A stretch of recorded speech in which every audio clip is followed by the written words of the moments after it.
মাদক, সন্ত্রাস, চাঁদাবাজি, দুর্নীতি ও কিশোর গ্যাং প্রতিরোধে ইমাম সমাজের ভূমিকা নিয়ে রাজধানীর মোহাম্মদপুরে অনুষ্ঠিত হয় বিশেষ সেমিনার। বাংলাদেশ জাতীয় ইমাম সমিতি মোহাম্মদপুর শাখার আয়োজনে বৃহস্পতিবার সকাল ৯টা ৩০ গাউছিয়া ইসলামিয়া ফাজিল মাদ্রাসার অডিটোরিয়ামে এই অনুষ্ঠান আয়োজন করা হয়।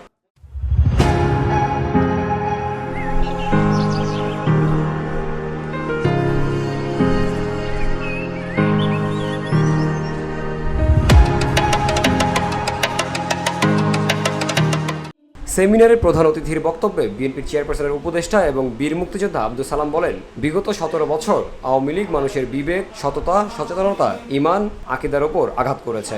মানুষ যাতে ঈমান নিয়ে বাঁচতে না পারে, ঈমান নিয়ে কবরে যেতে না পারে, সেই পরিকল্পনায় সবাইকে দুর্নীতিগ্রস্ত করেছে এবং মিথ্যাবাদীও বানিয়েছে। গত ১৭টা বছর এটা সম্ভব ছিল না। এই ১৭টা বছর দেশটাকে ধ্বংসের দ্বার প্রান্তে নিয়ে গেছে।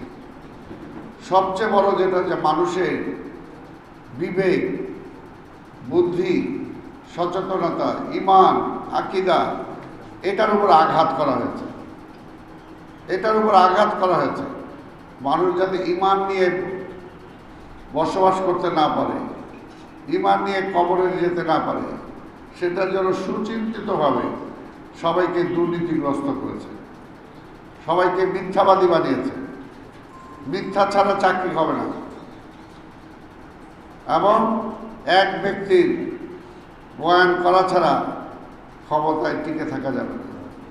এছাড়াও তিনি সীমান্তবর্তী প্রতিবেশী দেশের মাদক কারবার, সামাজিক ক্ষয়িষ্ণুতা সৃষ্টির চেষ্টার কঠোর সমালোচনা করেন এবং ইমাম সমাজকে ঐক্যবদ্ধভাবে দেশ রক্ষা ও নৈতিক পুনর্গঠনে এগিয়ে আসার আহ্বান জানান। আজকে সীমান্তের ওপার থেকে যে দেশটা আছে তারাই কিন্তু আমাদের মোরালিটি, আমাদের নৈতিকতা এবং এই যে আজকে নেশার যে কথা বলে, বিশ্বাস করেন এই নেশার সমস্ত বেশি আসে আমাদের প্রতিবেশী রাষ্ট্র থেকে। সীমান্তগুলো আজকে গরুর কারবারিকে সেখানে হত্যা করা হয়। এই পর্যন্ত শুনেছেন যে একটা এই মাদক যারা চোরাচালান করে তাদেরকে কোথাও হত্যা করা হয়েছে, কোথাও গ্রেপ্তার করা হয়েছে? হয় না।